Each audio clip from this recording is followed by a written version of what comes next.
One evening, I stayed late at school, and someone in the empty hallway quietly said my name. Hello, everyone. Welcome back to Easy English StoryLab. Today, we will practice English with a B1, B2 level shadowing story. Listen carefully. Pause the video. Repeat after me. Copy the pronunciation, rhythm, and emotion. This is the shadowing technique, and it will help you speak English more naturally and confidently. Now, let's begin the story. My name is Maya, and I am a second-year student at Northwood High School. Normally, I leave school at the same time as everyone else, but one evening, something happened that made me stay much longer than usual. It was a Thursday afternoon. My history teacher had given us a big project about local history, and the deadline was the next day.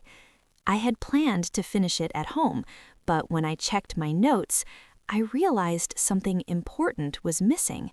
I needed one more book from the school library. So instead of going home with my friends, I walked toward the library after the last class ended. Most students were already leaving the building. The hallways were still bright, but they felt strangely quiet without the usual noise of students talking and laughing. When I entered the library, the librarian, Mrs. Green, looked up from her desk. "Still working, Maya?" she asked kindly. "Yes," I replied.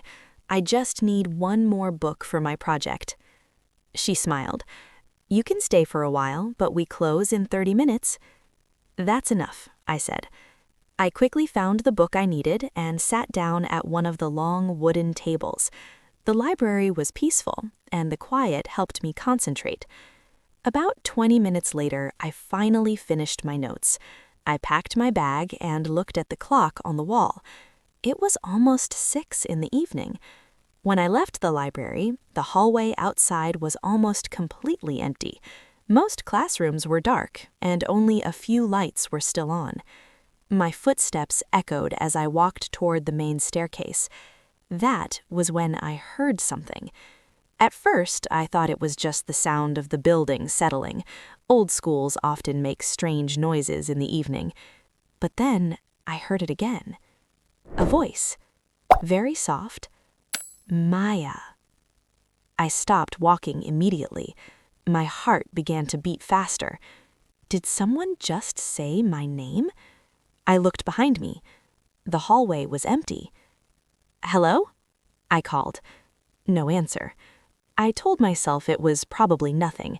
Maybe someone in another hallway had said something that sounded like my name. Trying to stay calm, I continued walking. But a few seconds later, the voice came again. "Maya, wait." This time I was certain. Someone had called my name. I turned around quickly. "Who's there?" I asked loudly. Still no answer. The hallway lights flickered slightly, and the silence suddenly felt heavier. I walked slowly back down the hallway, looking at the closed classroom doors. Most of them were locked. Then I noticed something strange. One classroom door was open, room 214. The lights inside were on. I was sure that classroom had been empty earlier. Slowly, I walked toward the door. My heart was pounding. Maybe a teacher was still working inside. Maybe another student had stayed late like me. But when I reached the doorway and looked inside, the room was empty. Completely empty. The desks were in neat rows, the board was clean, and no one was there. And yet, the voice had sounded very close. I stepped inside the classroom carefully. "Hello?" I called again.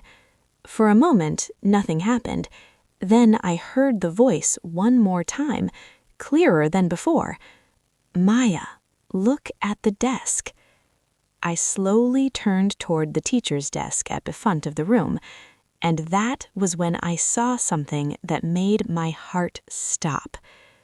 On the desk, there was an old photograph, and in the photograph was a girl who looked exactly like me. For several seconds, I stood frozen near the doorway. The photograph on the teacher's desk looked old and slightly faded. The edges were worn as if someone had touched it many times.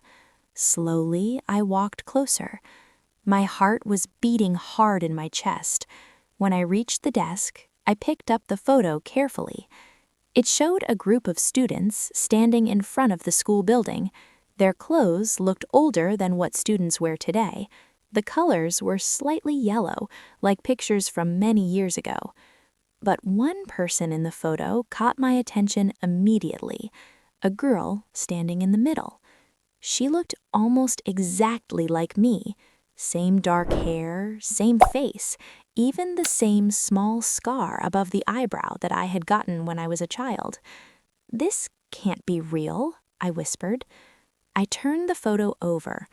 On the back, there was a short note written in blue ink, "Class of 2005, Northwood High School." My eyes widened. That was almost 20 years ago. How could this girl look exactly like me? I said quietly. At that moment, I suddenly remembered something my mother once told me. When I was younger, I had asked her if anyone in our family looked like me. She had smiled and said, "You actually look a lot like your Aunt Elena when she was young." My Aunt Elena. I had heard that name before, but there was something strange about it. No one in my family ever talked much about her. I knew she had studied at Northwood High School many years ago, but that was all. Still holding the photograph, I felt a strange feeling in my chest. Could this girl be my aunt? The thought made sense, but it didn't explain one thing: the voice. Who had called my name? Just as I was thinking about that, I heard footsteps in the hallway. I quickly looked toward the door. A moment later, the school janitor, Mr. Harris, appeared. He looked surprised to see me. "Maya?" he said. "What are you doing here? The school is almost closed." "I was finishing a project in the library," I explained. Then I showed him the photograph. "Mr. Harris, do you know who this girl is?" He took the photo and looked at it carefully. For a few seconds, he said nothing. Then his eyes widened slightly. "I remember her," he said slowly. "Really?" I asked. "Yes," he replied. "Her name was Elena Rivera." My heart skipped a beat. "That's my aunt," I said quietly. Mr. Harris nodded. She was a very good student, smart and kind. Everyone liked her. "What happened to her?" I asked. He hesitated for a moment. Then he said something that surprised me. "She left the school suddenly during her last year." "Left?" I asked. "Yes," he replied. "No one really knew why." I looked again at the photograph. My Aunt Elena, standing in front of the same school where I now studied. Then another question entered my mind. If this is my aunt, then who had called my name? And why did the voice sound so close, as if someone had been standing right beside me? I stood in the classroom holding the photograph, trying to understand everything that had just happened. "My aunt studied in this classroom?" I asked quietly. Mr. Harris nodded. "Yes," he said. "Many years ago, this room used to be the literature classroom." I looked around again. The room suddenly felt more personal, almost as if it remembered the students who had studied there before me. But something still bothered me. "Mr. Harris, did you hear someone calling my name?" I asked. He looked confused. "No," he said. "I didn't hear anything." I felt a little embarrassed. Maybe I had imagined it. Maybe the quiet hallway and the empty building had made my mind play tricks on me. But then I noticed something else on the desk. Under the photograph, there was a thin notebook. It looked old, just like the photo. "Was this here before?" I asked. Mr. Harris leaned closer. "I don't think so," he said. I slowly opened the notebook. Inside were handwritten notes. At the top of the first page was a name, Elena Rivera. My heart jumped. "This was my aunt's notebook," I whispered.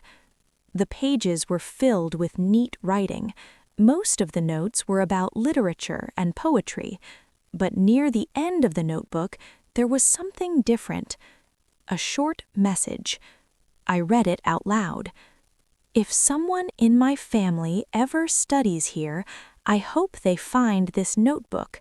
I want them to know that this school helped me discover who I really was." I stopped reading and looked up. Mr. Harris smiled gently.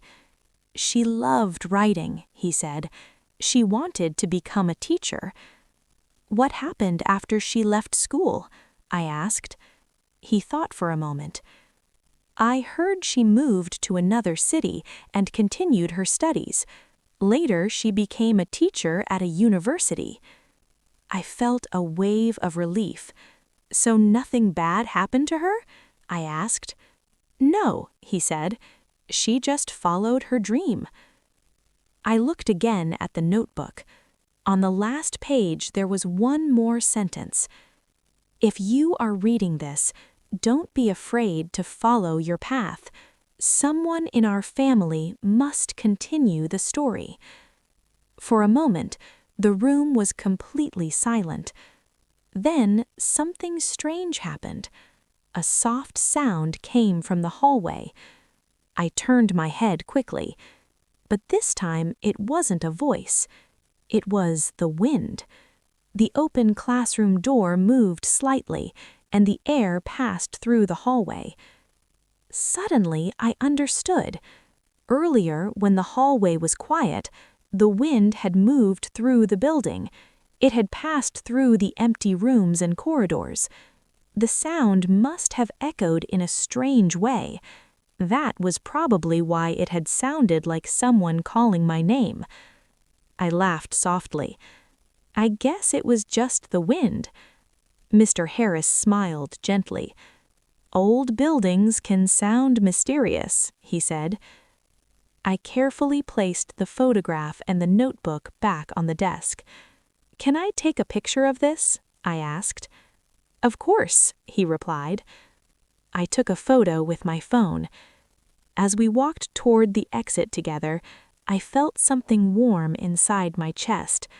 I had stayed late at school because of a simple project, but instead, I had discovered something much more important, a small piece of my family's history. Outside the school building, the evening air felt cool and peaceful. I looked back at the windows of the school, and I smiled, because now I knew something I hadn't known before. Sometimes, the past doesn't call us with a voice. Sometimes, it calls us with a story waiting to be found. Great job! Now play the video again. Pause after each sentence and repeat out loud. Copy the pronunciation, rhythm, and emotion. This is the shadowing technique, and it will help you speak English more clearly and confidently. If you enjoyed this story, don't forget to like the video, subscribe to the channel, and write a comment. See you in the next story on Easy English StoryLab.